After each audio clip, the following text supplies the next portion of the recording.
E hoxe falamos desa cita que levamos xa contando dende varias semanas, esa sétima edición xa da Nocturna do Xalo que, como todos os anos, organiza a Asociación en Castelo Deporte. Temos precisamente agora xa, no outro lado do fío telefónico, a un membro desta asociación. Álvaro Pérez, que tal? Boas tardes. Que tal? Boas tardes.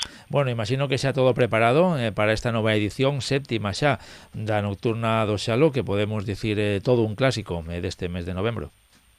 Sí, esa sétima edición, temos algunha experiencia organizando esta actividade todos os meses de novembro, así que nada, preparados para que centos de persoas outra vez pois veñan camiñar e correr ao Monte Mañá.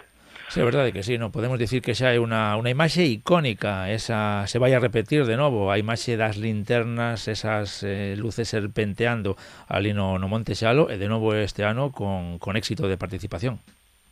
Sí, cubrimos de novo as prazas, ademais hai xa varias semanas. É unha actividade distinta, non hai tantas actividades nocturnas deste tipo no monte en Galicia, entón, pois sí que chama moito a atención.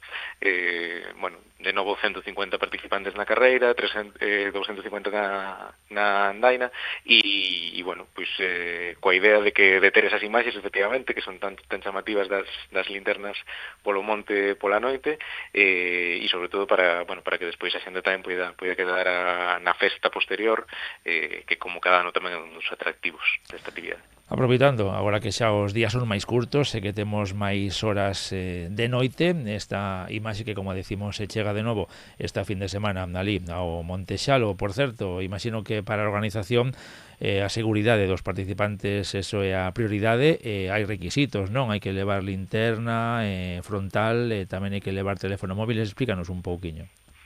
Sí, aínda que sí que son varios anos organizando, non deixa de ter a súa complicación, ter tantísima xente polo monte pola noite, entón, a gran preocupación sempre esa, por moita xente que teñamos, que temos a preto de 100 persoas distribuídas ao longo das rutas polo monte, pois sí que pedimos que a xente, a vez de que leve linterna, que é imprescindible, pois que leve un teléfono móvil para que nos podamos localizar a eles, para que eles nos podan localizar a nos en calquera momento, si teñen calquera problema, si se perden, é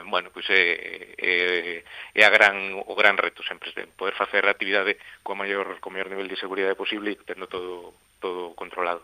Si, comentas que son preto de 100 os voluntarios que estarán esta fin de semana ali no Monte Xalo. Imagino que é complicado, como dis, organizar un evento así destas características e que non vaya a ser doado, non? E xuntar a tanta xente, sobre todo agora, que xa o dicíamos antes a micrófono pechado, que esta fin de semana as temperaturas van a ser bastante baixas.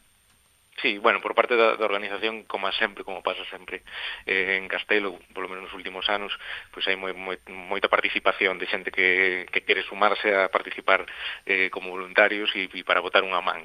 Neso é verdade que tanto nesta actividade como na Travesía do Xalo, como no Castelo Conta no verán, pois sigue sendo, do que máis orgullosos estamos moitas veces tamén, porque isto sí que sería moi complicado facer se non hai unha cantidad de xente suficiente para que se poida facer en condicións de seguridade. E efectivamente ten especial mérito, porque non é a época máis, non é a mellor época para unha andaina, polo frío, pola chuvia, pero aínda así, a xente se anima os participantes, anima a organización, así que todo perfecto para que saia ben. Todo o percorrido, polo que nos conta, se vai a estar cuberto, sobre todo comentar que de novo se divide en dúas vertientes, a carreira e a andaina. A longitude das mesmas se vai a ser a mesma que o ano pasado, pero imagino que o percorrido o trazado vai a ser distinto.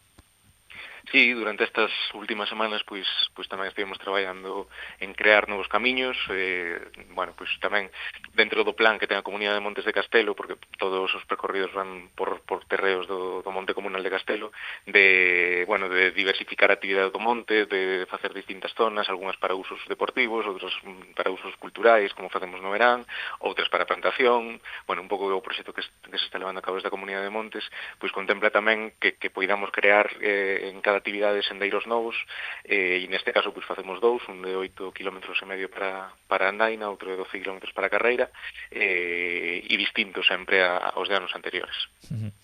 E ao remate, para que a xente entre en calor, haberá churrascada, haberá un fin de festa realmente digno, non?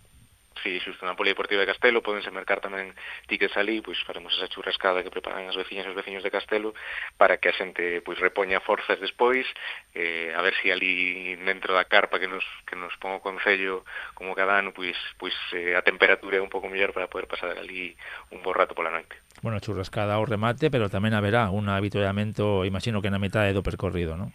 Sí, no, e ademais habitualmente con líquido quente tamén para que a xente pois pase o menor frío posible durante o percorrido, así que, bueno, en principio todo nas condicións que ten que estar para que a xente pase unha tarde noite agradable no monte. Bueno, e ademais das recomendacións que facíamos antes, esa iluminación propia, esa linterna frontal e tamén o teléfono móvil, tamén recomendan, imagino, dende a propia organización que vayan abrigados.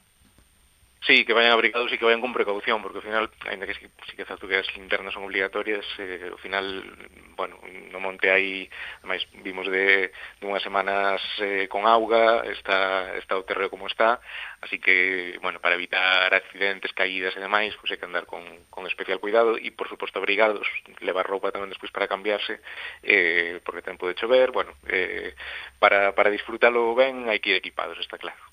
Pois estamos seguros de que, de novo, esta séptima edición da Nocturna do Xalo vai a ser todo un éxito. Álvaro Pérez, moitísimas gracias, como sempre, por atender a chamada de Radio Culleredo. Gracias a vos. Un saúdo.